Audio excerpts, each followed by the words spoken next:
প্রশ্নটা ছিল আমি সাজায় লিখলাম, গাণিতিক সংকেত আকারে লিখলাম। এখন বলছি যোগটা আলোক সক্রিয়তা ব্যাখ্যা করো। কেন এই যোগটা আলোক সমানতা দিবে? কেন আলোক সমানতা দিবে? কাইরাল কার্বন আছে। কোনটা কাইরাল কার্বন? কোনটা কাইরাল কার্বন? মাঝখানেরটা। কেন কাইরাল কার্বন? চারটা ভিন্ন ভিন্ন গ্রুপ বা পরমাণু আছে, যেমন এই কার্বনের সাথে একটা H2, একটা হাইড্রোজেন, একটা মিথাইল, একটা COOH। তাহলে এই কার্বনটা কাইরাল কার্বন। কয়টা সমাণু দিবে? দুইটা। কয়টা দিবে? দুইটা। ঠিক আছে, তাহলে এর দুইটা সমাণু COOH, CnH2। এবার আমি এর সমানতা কিভাবে দেখাবো পরীক্ষার হলে? এটা নিয়ে অনেকে দ্বিধাদ্বন্দ্ব লাগে যে আমি এটা আসলে সমানতা চিত্রটা কিভাবে আঁকবো, চিত্র আঁকতে গেলে ভুল করে। এই জন্য আমি বলি এরকম সবচেয়ে সক্রিয় গ্রুপটা সবার উপরে দিবা, সোজা করে দিবা। এই যোগটাই আমি এইভাবে দিচ্ছি, দেখো। Yes sir. ঠিক আছে, এখন দেখো এই আলফা কার্বনে, এটাও কিন্তু আলফা অ্যামিনো, এটা কি যোগ? তাহলে আলফা কার্বনে অ্যামিনো মূলক আছে। আলফা কার্বনে কি মূলক আছে? অ্যামিনো মূলক। তাহলে এটাকে আমি আলফা অ্যামিনো অ্যাসিড বলতে পারি। আর গত ক্লাসে বলছিলাম যে কাইরাল কার্বনের সাথে সক্রিয় গ্রুপ যদি ডান পাশে থাকে তাহলে এটা কি বলা হয়? डी ডি ডেক্সট্রোমেটরি, ডান বুনি। তাহলে এটা ধরবো আমরা ডি অ্যামাইনো অ্যাসিড। এটা অ্যামাইনো অ্যাসিডের একটা বাণিজ্যিক নাম আছে, এই যৌগটার একটা বাণিজ্যিক নাম আছে, সেই নাম অনুসারে লিখি। এটাকে বলি অ্যালানিন। অ্যালানিন, এটাকে কি বলবো? অ্যালানিন। অ্যালানিন আলোক সক্রিয় ব্যাখ্যা করো, প্রশ্নটা দিতে পারে। তাহলে অ্যালানিনের সংকেতান্তর, অ্যালানিন আলোক সক্রিয় ব্যাখ্যা করো। তাহলে আমার অ্যালানিনের সংকেতান্তর। আর মাঝখানে দর্পণ দিবা COOH, CnH2, HCH3। এটা কি কি লিখবো? একটা ডিঅ্যালানিন, অ্যালানিন, গ্লাইসিন, ভ্যালিন, আইসোভ্যালিন, এগুলো হলো প্রোটিনের মনোমার। অ্যামাইনো অ্যাসিড হিসেবে এদের নামকরণ। তোমাদের তো ভুটানিতে থাকার কথা।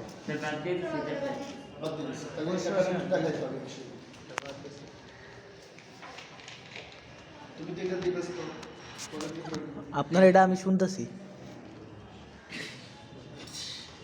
বোঝা গেছে সবাই? Yes sir. তাহলে অ্যালানিন আলোক সক্রিয় কেন ব্যাখ্যা করো, 2 নম্বরের প্রশ্ন দিবে। স্যার তখন কি আমাদের এই স্ট্রাকচারটা কি দেখা দিতে হবে? বুঝাইতে হবে। এই জগতের মধ্যে কাইরাল কার্বন আছে। এক সমতলে আলোর তলের আবর্তন কোণকে ডান দিকে বাম দিকে ঘুরাবে, পরস্পরের অপরিস্থাপনীয় দর্পণ প্রতিবিম্ব সৃষ্টি করবে। এই কারণে অ্যালানিন আলোক সক্রিয়। স্যার আমার কি তখন এই স্ট্রাকচার কি দিয়ে দিতে হবে? অবশ্যই দেখাইতে হবে। স্ট্রাকচার না দেখাইতে পারলে তো তুমি নাম্বার 2 পাবা না, বাকিগুলো লিখলে 1 নাম্বার পাবা। স্ট্রাকচার দেখাইলে তুমি 2 পাবা। স্ট্রাকচার দেখাইতে হবে। আচ্ছা আচ্ছা, তাহলে আসো কি আছে না?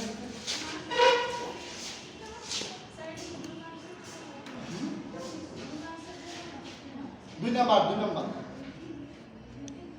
বুঝাইতে পারছি? সব এখানে কি NH2 ডান পাশে দিতে হবে? হ্যাঁ, চিল বক্স করে এটা ওইটা ওইখানে মানে ম্যাডাম দাওস না? বাম পাশে দিলে কি সমস্যা হতো? প্রথমে দর্পণ আগে দাও। বাম পাশে দিলে প্রথমে বাম পাশেটা বলছি না, প্রথমে ডান গুণি তারপরে বাম গুণি। CnH2 বড় গ্রুপ ডান পাশে থাকলে ডান গুণি বোঝায়, এটা প্রথমে দিব। মানে প্রথমে আগে ডান কোণে মিলাবো। হ্যাঁ, প্রথমে ডি তারপরে তে। বুঝতে পারছো? প্রথমে এল দিবা না, প্রথমে ডান গুণি পরে বাম গুণি। আচ্ছা, এটা সাজাও দেখি, এটা কি আলোক সমানতা দিবে কিনা? এটা সাজাই এইভাবে লেখো দেখি পারো কি? Yes sir. আগে এই সংজ্ঞাটা লেখো। सर दीवे सर। দিবে এটা।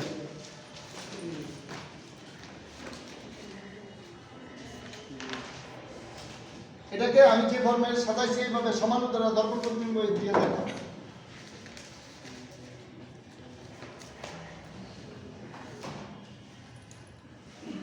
CH3, CH, OH, COOH। Sir আলোক সমান্তরাল দেখাবা। আলোক সমান্তরাল দেখো। এটা নামটা হচ্ছে দাঁড়া মনে করি। আর মাঝখানে একটা একটু লিখে দিও। এটা বাণিজ্যিক নাম আছে। দর্পণ এভাবে লিখে দিও, এটা দর্পণ।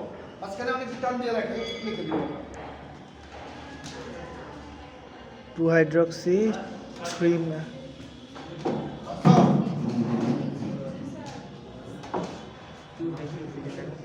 প্রোপানেল 2 হাইড্রক্সি প্রোপানেল ল্যাকটিক দেখো অ্যাসিড এখন আমি সবার খাতা তো দেখতে সময় লাগবে ল্যাকটিক অ্যাসিড এটাকে আমি কিভাবে সাজাবো বলছিলাম এটাকে একসাথে দিতে পারি দেখো একসাথে কিভাবে দিব এখানে কার্বন কয়টা আছে বলো তিনটা আমরা প্রশ্ন করব কিভাবে তিনটা হাইড্রোজেন আছে মোট কয়টা হাইড্রোজেন মোট 3 4 5 6টা কয়টা আছে ছয়টা অক্সিজেন আছে কয়টা 3টা এটা দিব আণবিক সংকেত দিই এবার যদি শুধু আণবিক সংকেত দিয়ে এটা দিয়ে আমাদেরকেও দাও যে স্যার এটার উত্তরটা কি হবে আমরাও প্রথমে বলতে পারবো না কেন পারবো না কারণ এর দ্বারা তো অনেক ধরনের গঠন হতে পারে তাহলে আমরা ইনফরমেশন দিয়ে দিব যে এটা কি এটা হলো alpha hydroxy acid alpha hydroxy acid দেখো তো আলফা এটা আলফা কার্বন না ইয়েস স্যার তাহলে আলফা কার্বন হাইড্রোক্সি মূলক যখন বলবো এটা আলফা হাইড্রোক্সি কার্বক্সিলিক অ্যাসিড তখন আমি বুঝবো যে এটা কি আছে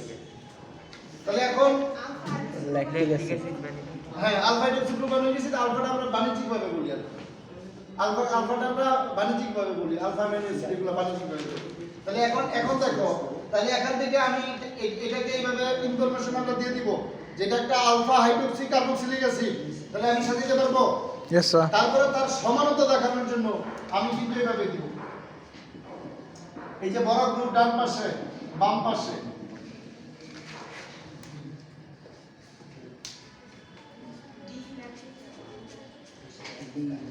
এটা কি ডি না L D lactic acid D এর কেন তোমাদের তো বাইরে দাও বাইরে দাও নাস্তার জন্য দিয়ে দিন না ক্লাস ক্লাস করে বাইরে যাও না এখানে অনেক নিয়ম কানুন কিন্তু না মানলে কিন্তু আমাদের এখানে পড়াতে দিবে না বুঝছো না আমাদের তো পুরোটা কলেজে সিসি ক্যামেরার মধ্যে এই যে বিজনেস টিমে আমরা থাকি না তোমার আটকা দিলে আসতে পারো তুমি যেহেতু 2টা ক্লাস চলে এখন হালকা একটা টিফিন নিয়ে আসবা একটু পানি নিয়ে আসবা সেই রুমে বসে খাও তোমাদের জন্য তো একটা ফেসিলিটি দেওয়া হয়েছে এখন নিয়মের আমাদের তো তোমাদের সকাল থেকে দেখতেছো একটা নিয়মের মধ্যে নিয়ে চলে নিয়মটা ব্রেক করে বুঝতে পারছে কিনা আলফা হাইড্রোক্সি কার্বক্সিলিক অ্যাসিড এটা কার্যকরীমূলক সক্রিয় বেশি এটা 2টা কার্যকরীমূলক আছে কোনটা বেশি সক্রিয় অ্যাসিড এটাকে এক নাম্বার ধরে তারপর একটা আলফা কার্বন একটা হাইড্রোক্সি মূলক আছে আলফা হাইড্রোক্সি প্রোপানোয়িক অ্যাসিড এটা বলতে পারি আমরা এখন এটার একটা বাণিজ্যিক নাম কি বলছিলাম lactic acid lactic acid D lactic acid এল ল্যাকটিক অ্যাসিড ল্যাকটিক অ্যাসিড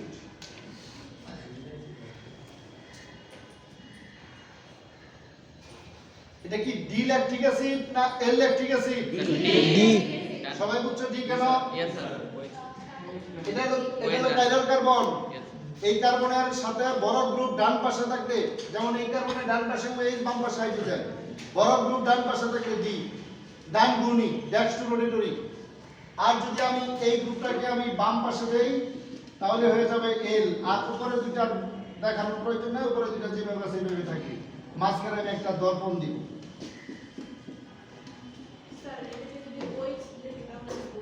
এটা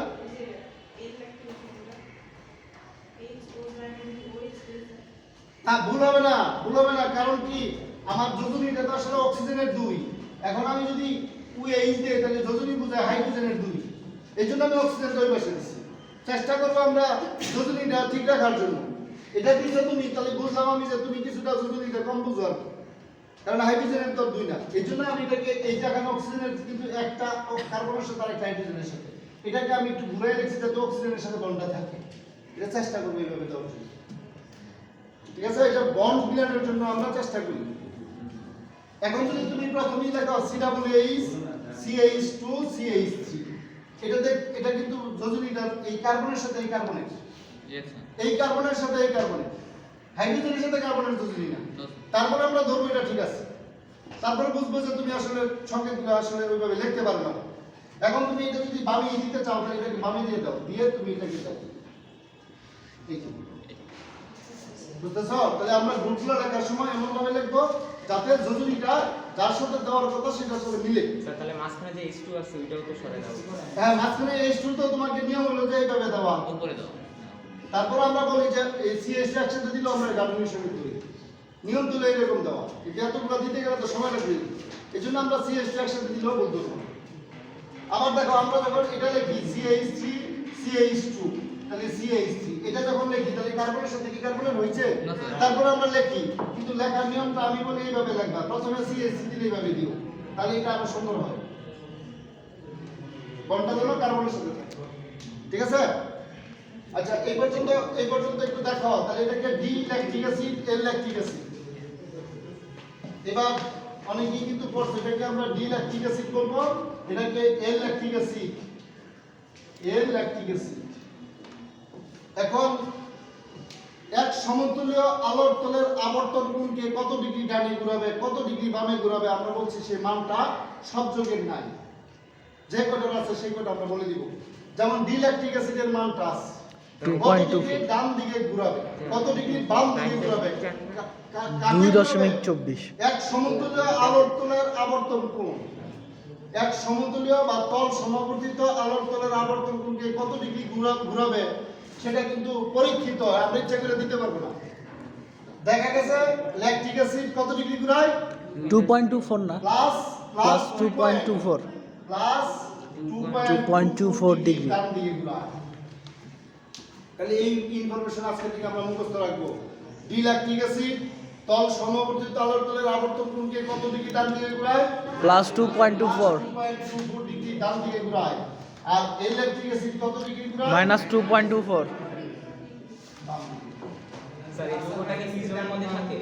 হ্যাঁ, স্যার প্রিজমের মধ্যে থাকে নাকি? না প্রিজমেতে থাকবে না। গত ক্লাসে কিন্তু আমরা বলছিলাম যে সাধারণ আলোকে প্রিজমের ভিতর চালনা করলে এক সমতুল্য আলো পাওয়া যায়। সেই আলোটাকে পোলারিমিটার নলের মধ্যে একটা যৌগের দ্রবণ রাখবো, সেই দ্রবণ হলো ল্যাকটিক অ্যাসিড দ্রবণ। এক সমতুল্য আলো তল সমবর্তিত আলোর তলের আবর্তন কোণ ঘোরাবে। ঠিক আছে? আচ্ছা স্যার হ্যাঁ হ্যাঁ, প্লাস দিয়ে ডান, হ্যাঁ গুড, প্লাস দিয়ে ডান গুণী বোঝায়। আমি যদি এখানে ডি ল্যাকটিক অ্যাসিডের জায়গায় আমি প্লাস ল্যাকটিক অ্যাসিড বলি তাও আমি বুঝবো এটা ডান গুণ। এল ল্যাকটিক অ্যাসিডের জায়গায় মাইনাস ল্যাকটিক অ্যাসিড বুঝবো, তাহলে ওইটা বুঝবো আমরা বাম গুণ। তাহলে ডি বা প্লাস, তাহলে ডি ল্যাকটিক অ্যাসিড আর প্লাস ডান দিকে ঘোরা, এটা মাইনাস ডান দিকে। আচ্ছা স্যার এটা কি কোনো গুরুত্বপূর্ণ বৈশিষ্ট্য স্যার? হ্যাঁ, স্যার এটাতে ডানে বামে ঘুরে এটা কি লাভ? প্রশ্ন হলো আলোক সমানতা। দিকে ঘুরে। খেয়াল করো, প্রশ্নটা বুঝো যে ডাইনে ঘুরাইলে বামে ঘুরাইলে লাভটা কি। আমরা বলছি সমানতা, সমানতার মধ্যে দুই নম্বর বলছিলাম স্টেরিও সমানতা। স্টেরিও সমানতার মধ্যে একটা বলছি সিস্টান সমানতা, সেটা গেল। আরেকটা হলো আলোক সমানতা। এই দুইটা যোগের মধ্যে কি পার্থক্য থাকবে? পার্থক্য থাকবে না, তাহলে সমান হবে না।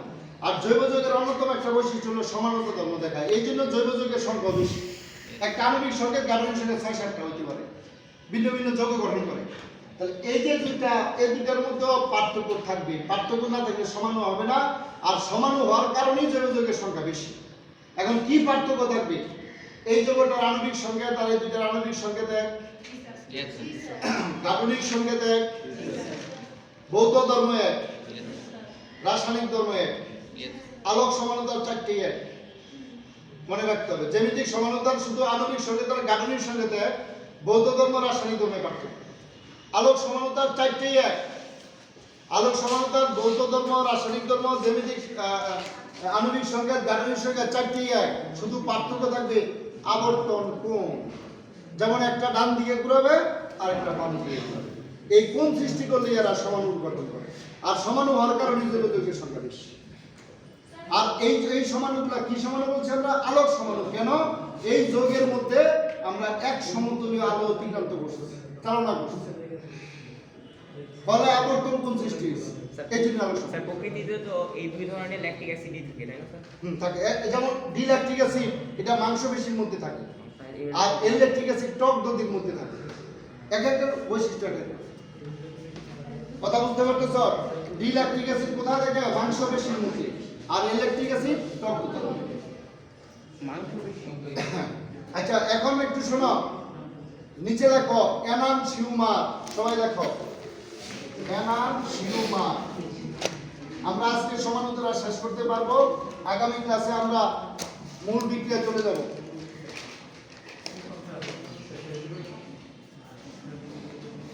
এনানসিউমার সংজ্ঞা লেখার প্রয়োজন নাই, সংজ্ঞাটা একটু বুঝো সবাই। আর সংজ্ঞাগুলা আমি যে ইয়ার কাছে অপুর কাছে বা ইয়ার কাছে আছে তোমরা পরে লিখে নিও বা ওখান থেকে ফটোকপি করে নিও। যে আলোক সমানুদয়, সংজ্ঞাটা খেয়াল করো, লেখবা না কেউ। যে আলোক সমানুদয়, তাহলে এই দুইটা আলোক সমানু, দুইটাকে একসাথে বলছি দয়। যে আলোক সমানুদয়, যে আলোক সমানুদয় তল সমবর্তিত আলোর তলের আবর্তন কোণ কি? তল সমাবর্তিত বা এক সমতুল্য আলো, যেভাবে আমরা বলি এক সমতুল্য আলোর তলের আবর্তন কোণ কি? একই আবর্তন কোণে ভিন্ন দিকে ঘোরায়, একই আবর্তন কোণে ভিন্ন দিকে ঘোরায়। যেমন একটা প্লাস ডান দিকে আর একটা মাইনাস ডান দিকে, একই কোণ ভিন্ন দিকে, ফলে তাদের আবর্তন কোণ যোগ করলে কত হয়? শূন্য হয়ে যায়। ফলে তাদের আবর্তন কোণ প্রশমিত হয়ে শূন্য হয়। এই সমানুদয়কে পরস্পরের এনানসিউমার। তাহলে সব আলোক সমাণু এনানসিউমার গঠন করবে না। কোন সমাণু করবে? যারা একই কোণে বিপরীত দিকে ঘোরাবে। বুঝতে পারতেছো? একই কোণে বিপরীত দিকে। তাহলে এখন বলতে পারো স্যার আর কি উদাহরণ আছে? উদাহরণ একটাই আছে, ডিল্যাকটিক অ্যাসিড, ইলেকট্রিক অ্যাসিড। আরো আমরা উদাহরণ দেখাবো, সেটা আমরা পরে। এখন আপাতত আমরা জানবো ডিল্যাকটিক অ্যাসিড আর ইলেকট্রিক অ্যাসিড পরস্পরের কি? তাহলে এনানসিউমার হইতে হলে শর্ত আছে, কোণ থাকতে হবে একই ভিন্ন দিকে, কোণ একই বিপরীত দিকে। আর তাদের আবর্তন কোণ যোগ করলে, যেহেতু একই কোণে বিপরীত দিকে, যোগ করলে যোগফল হবে শূন্য। এই দুইটা যোগ করলে আবর্তন কোণ শূন্য হয়ে যায়। তাদেরকে পরস্পরের এনানসিউমার। এনানসিউমারের অনেকগুলো নাম আছে। এন্টিমার, এনানসিউমারের আরেক নাম এন্টিমার, এন্টিপড, এনানসিউমর, বিভিন্ন নাম আছে, বিষয় একটা। তাহলে আমরা ডিল্যাকটিক অ্যাসিড আর ইলেকট্রিক অ্যাসিড পরস্পরের এনানসিউমার লেখা রাখা, শুধু এটা ডিল্যাকটিক অ্যাসিড, ইলেকট্রিক অ্যাসিড পরস্পরের এনানসিউমার।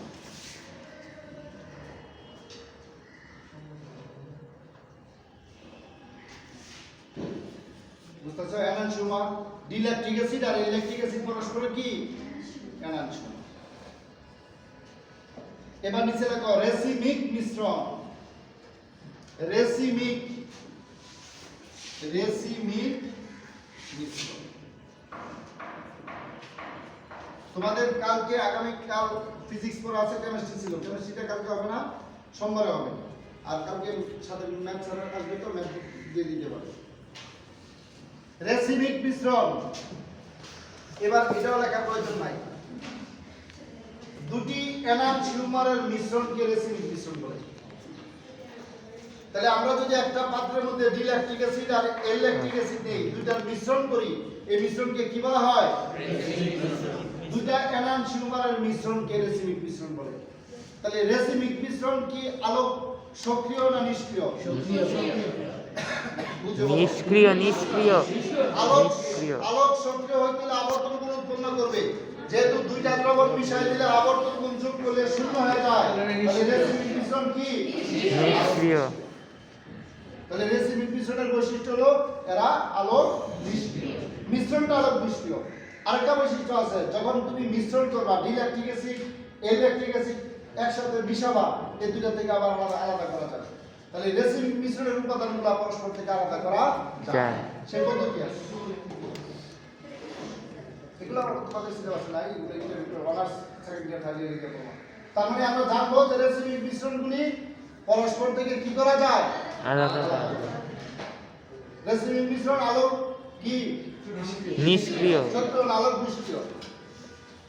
আর রেসিমিক মিশ্রণ না দিয়ে, যেহেতু ডিল্যাকটিক অ্যাসিড আর ইলেকট্রিক অ্যাসিড, আমরা এটাকে ডিএল মিশ্রণ লিখতে পারি, বা প্লাস মাইনাস মিশ্রণ করতে হবে। ডিএল মিশ্রণ, যেহেতু ডিল্যাকটিক অ্যাসিড আর ইলেকট্রিক অ্যাসিডের মিশ্রণ। আর যেহেতু ডান বনি আর বাম বনি, এটাকে আমরা প্লাস মাইনাস মিশ্রণও লিখতে পারি। তাহলে রেসিমিক মিশ্রণকে এইভাবে আমরা প্রকাশ করতে পারি। ঠিক আছে? তাহলে রেসিমিক মিশ্রণ কি? তুমি সংক্ষেপে বলবা দুটি এনানসিউমারের সমাণবিক মিশ্রণ, মানে সমান অনুপাতে মিশ্রণ। সমাণবিক মিশ্রণকে রেসিমিক মিশ্রণ বলে, আর রেসিমিক মিশ্রণের উপাদানগুলোকে পরস্পর থেকে পৃথক করা যায় না, আর রেসিমিক মিশ্রণ আলো মিষ্টি। যেমন ডি ল্যাকটিক অ্যাসিড এল ল্যাকটিক অ্যাসিডের মিশ্রণকে রেসিমিক মিশ্রণ বলে। পারবো? Yes, sir. এবার দেখো ডায়াস্টেরিওমার।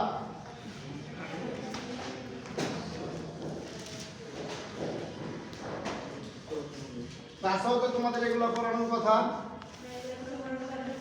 সমানতা পড়ানোর কথা তো এখন হয়নি।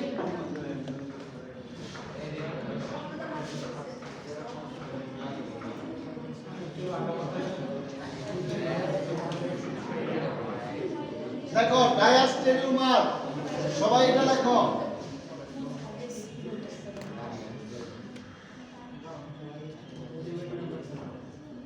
একটু ডান পাশে জায়গা রাখবা, চারটা গঠন লিখবে এরকম, ডান পাশে জায়গা রাখবা। এই যোগটা লেখো এরকম, চারটা যোগ লিখবো ডান পাশে, বাম পাশ থেকে শুরু করো, একসাথে লিখবা। এদিকে আসো, এদিকে আসো।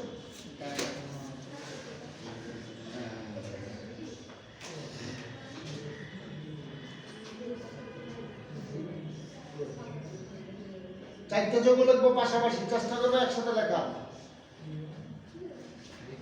এটার নামকরণ, যোগের মধ্যে সক্রিয় গ্রুপ হলো অ্যালকোহল, তাহলে যোগের নাম হবে অ্যালকোহল হিসেবে। যেহেতু ক্লোরোমূলক হ্যালোজেনের চেয়ে অ্যালকোহল সক্রিয়, তাহলে 1 2 এটা কিন্তু দিক থেকে আছে, নাম্বারিং করতে হবে, সক্রিয় গ্রুপের দিক থেকে আছে। 1 2 3 4 3 ক্লোরোবিউটানল 2, 3 ক্লোরোবিউটানল 2, একটা নাম লেখো শুধু, 3 ক্লোরোবিউটানল 2, এই যোগটার নাম।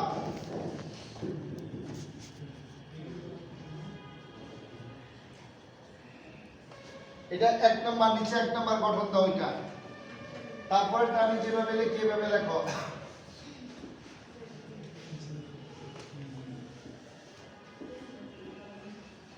এটা 2 নাম্বার গঠন দাও।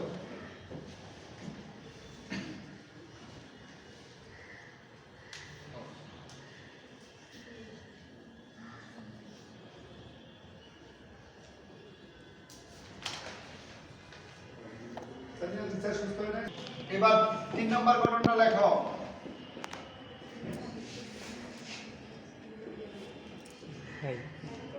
অপটিক্যাল স্টেবিলাইজার দাও। 3 নাম্বার গঠনটা লেখো, দেখে দেখি।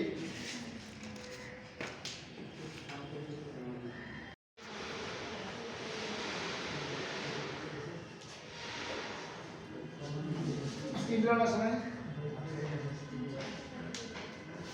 সুলতান কাজ করো না। দেখো তো পরস্পরের দর্পণ প্রতিবিম্বের মতো আচরণ করছে কিনা? Yes sir. না স্যার। তাহলে তো প্রতিবিম্ব হয়নি। মাঝখানে আমি যদি একটা করে টান দাও, এটা দর্পণ। প্রত্যেকটার মধ্যে একটা করে টান দিয়ে রাখো, এটা দর্পণ প্রতিবিম্ব। এবার দেখো 1 নাম্বার আর 2 নাম্বার, 1 আর 2 দর্পণ প্রতিবিম্বের মতো আচরণ করছে কিনা? সবাই বুঝছো? উপরের অংশ নিচে, নিচেটা মিলে নাই। এখানে কাইরাল কার্বন কয়টা আছে যোগের মধ্যে? দুইটা কাইরাল কার্বন। এটা কাইরাল কার্বন, এটা কাইরাল কার্বন। আমরা বলছিলাম 2 টু দি পাওয়ার n সংখ্যক আলোক সমানুতা দেয়, তাহলে কয়টা আলোক সমানু দিবে? 4টা সমানু আছে। এর মধ্যে 1 নাম্বারের সাথে 2 নাম্বার যদি দুইটা কাইরাল কার্বন যুক্ত যৌগ যদি পরস্পরের দর্পণ প্রতিবিম্বের মতো আচরণ না করে, দুইটা পরস্পরের দর্পণ প্রতিবিম্বের মতো আচরণ যদি না করে, তাহলে 1 আর 2 দর্পণ প্রতিবিম্বের মতো আচরণ করে নাই, এই দুইটাকে বলা হয় ডায়াস্টেরিওমার। তাহলে 1 আর 2 ডায়াস্টেরিওমার। এবার বলো তো 2 আর 3, হ্যাঁ এটা দর্পণ প্রতিবিম্ব, এটা করছে ডায়াস্টেরিওমার হবে। এবার 2 3 আর 4, কেন 3 আর 4 করছে? না 3 আর 4 করছে কিনা? না স্যার। তাহলে 3 আর 4 কি? ডায়াস্টেরিওমার। 1 আর 2 আর 3 আর 4 লেখো ডায়াস্টেরিওমার। 1 ও 2 সমানু, আর 3 আর 4 না বুঝলে বলবা। 1 নাম্বারের সাথে 2 নাম্বার দুটো এমনি তো বোঝা যায় যে দর্পণ প্রতিবিম্ব হয় নাই, আবার 3 আর 4 হয় নাই, তাহলে এই দুইটা কি? ডায়াস্টেরিওমার। হ্যাঁ হয়েছে 2 আর 3 হইছে না দর্পণ প্রতিবিম্ব প্রতিবিম্ব বুঝো তাহলে 2 আর 3 যেহেতু প্রতিবিম্ব সৃষ্টি করছে আর এনান সমান তাহলে দেখো 2 আর 3 এনান সমান আর 1 আর 4 এনান সমান দেখো তো 2 আর 3 দর্পণ প্রতিবিম্বের মতো আচরণ করছে কিনা করছে তাহলে এটা এনান সমান আর 1 নম্বরের সাথে 4 নম্বর মাঝখানে দর্পণ দিয়ে চিন্তা করো করছে কিনা 1 আর 4 কি করছে 1 আর 4 প্রতিবিম্ব তাহলে 1 আর 4 আর 2 আর 3 পরস্পরের এনান সমান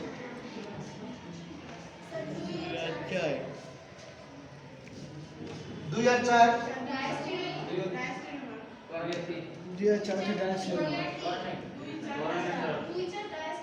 ডায়াস্ট্রিউমার যেটা করে না ডায়াস্ট্রিউমার দুইটা হবে ডায়াস্ট্রিউমার দুইটা হবে এনানস্ট্রিউমার এখন তুমি যে কোনো দুইটার সাথে মিলাইতে হবে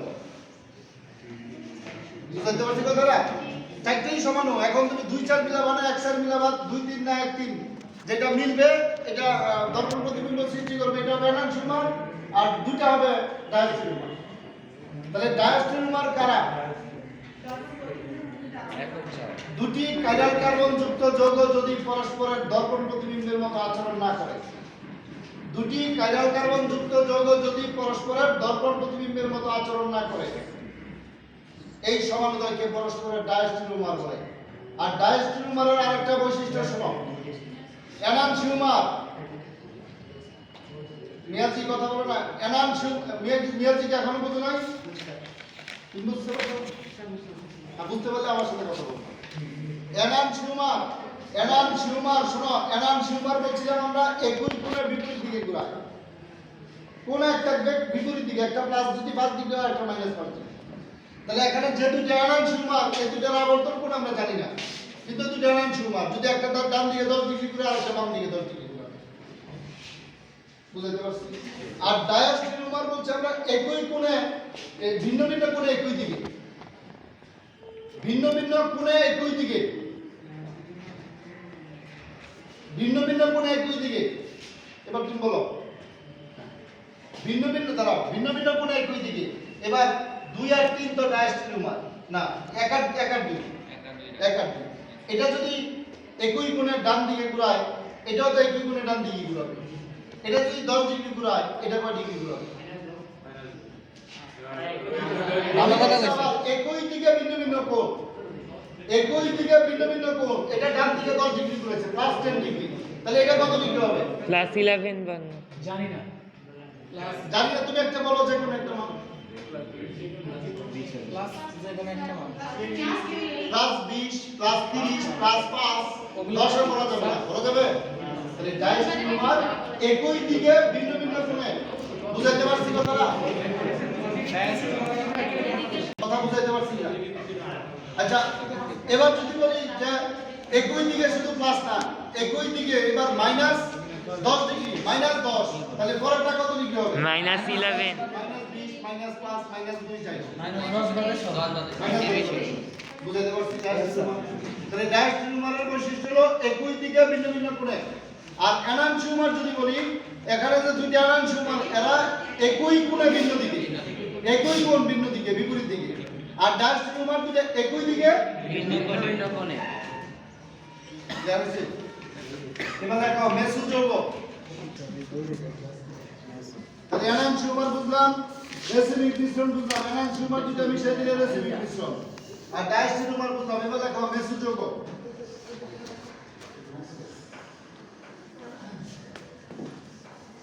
এই রাস্তাতে ফাঁকা স্ট্যান্ড কি আনা যাইবে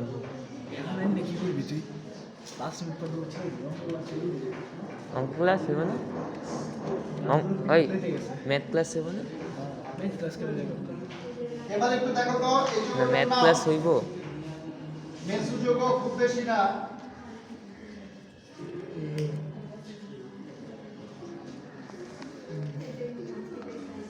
সাড়ে 11টা পর্যন্ত ক্লাস হইব আর এই যুগের মধ্যে কাইরাল কার্বন কয়টা আছে আমি একটা বুঝাই দিব বাসায় এটা করবা দেখিস। কাইরাল কার্বন কয়টা আছে 11:30 বাজবো কয়টা আছে কাইরাল কার্বন দুইটা সবাই বুঝতে পারছো দুইটা ইয়েস স্যার কোন দুইটা 2 আর 3 আজকাল দুইটা এক নাম্বার আর 4 number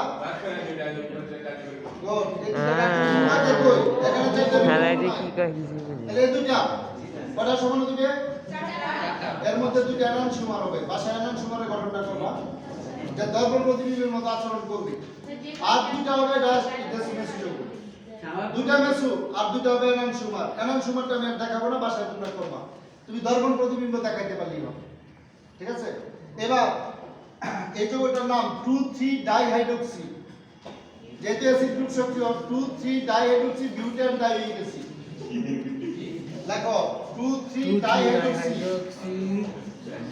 2,3 dihydroxy 2,3 dihydroxy butane dioic acid যে একটা গ্লাইকল নাই এই না 2,3 ডাইহাইড্রোক্সি বিউটেন ডাইইউরিক অ্যাসিড এটা তো গ্লাইকল না glycol acid 2,3 dihydroxy butane dioic acid বাণিজ্যিক নাম কি বলছিলাম আচ্ছা এক মিনিট এটা বাণিজ্যিক tartaric acid tartaric acid tartaric acid tartaric acid tartaric acid 2 3 এটাও তোমার জানতে হবে টার্টারিক অ্যাসিড কি টার্টারিক অ্যাসিড ঠিক আছে হ্যাঁ হ্যাঁ। আচ্ছা এবার দেখো টকের মধ্যে থাকে। আচ্ছা এবার খেয়াল করো এর মধ্যে দুটা সমাণু এনানসুমার আর দুটা সমাণু মিলে হয় মেসোযোগ আমি সংজ্ঞাটা বলবো লেখার প্রয়োজন নাই সবাই একটু উদাহরণটা দেখো কোন পদার্থের অণুর মধ্যে দুই অংশের গঠন যদি একরকম হয় দেখো তোমার দুই অংশের গঠন একরকম উপরের অংশ আর নিচের অংশ একরকম এক অংশ যত ডিগ্রি ডান দিকে ঘুরাইতে যাবে অপর অংশ ঠিক তত ডিগ্রি বাম দিকে ঘুরাবে ফলে আবর্তন কোণ কি হয়ে যায় জিরো আবর্তন কোণ যদি উৎপন্ন না হয় সেটা একে আলোক সক্রিয় না নিষ্ক্রিয় নিষ্ক্রিয় তাহলে এই যোগগুলো বলবো আবার কোন পদার্থের অণুর মধ্যে দুই অংশের গঠন যদি একরকম থাকে এই অংশ আর এই অংশ দুই অংশের গঠন একই রকম থাকার কারণে এক অংশ আরেক অংশের আবর্তন কোণকে প্রশমিত করে দেয় এক অংশ যত ডিগ্রি ডান দিকে ঘুরাতে যাবে অপর অংশ ঠিক তত ডিগ্রি বাম দিকে ঘুরায় ফলে আবর্তন কোণ কি হয় এই যোগগুলোকে মেসোযোগ বলে টার্টারিক অ্যাসিড ব্যতিক্রম টার্টারিক অ্যাসিড যে মেসোযোগ মেসোযোগ আলোক সক্রিয় না আলোক কি নিষ্ক্রিয় তাহলে আমরা বলছিলাম প্রথম ক্লাসের মধ্যে যে কাইরাল কার্বন থাকলেই যে আলোক সমন্বিত দিবে না হতে পারে শর্ত হলো সাধারণত কাইরাল কার্বন থাকতে হবে আবার কাইরাল কার্বন নাই এরকম যোগ আলোক সমন্বিত দিবে না কাইরাল কার্বন আছে আলোক নিষ্ক্রিয় হতে পারে যেমন এই যোগটা কাইরাল কার্বন আছে এটা আলোক নিষ্ক্রিয় কথাটা কি বলছি বুঝতে পারতেছো কাইরাল কার্বন নাই এরকম কোন যোগ আলোক সমন্বিত দিবে না আর কাইরাল কার্বন আছে আলোক নিষ্ক্রিয় হতে পারে আলোক সমন্বয় নাও দিতে পারে যেমন এই যোগটার মধ্যে কাইরাল কার্বন আছে আলোক নিষ্ক্রিয় তাহলে মেসো যোগটা কি বলছি আমরা মিয়াজি বলো তো কোন পদার্থের অণু মিয়াজি দাঁড়াও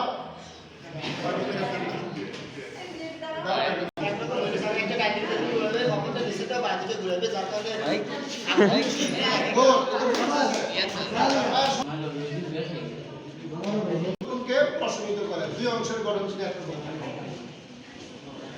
আরেকটা কথা বলে দেই মাঝখানে যদি আমরা দর্পণ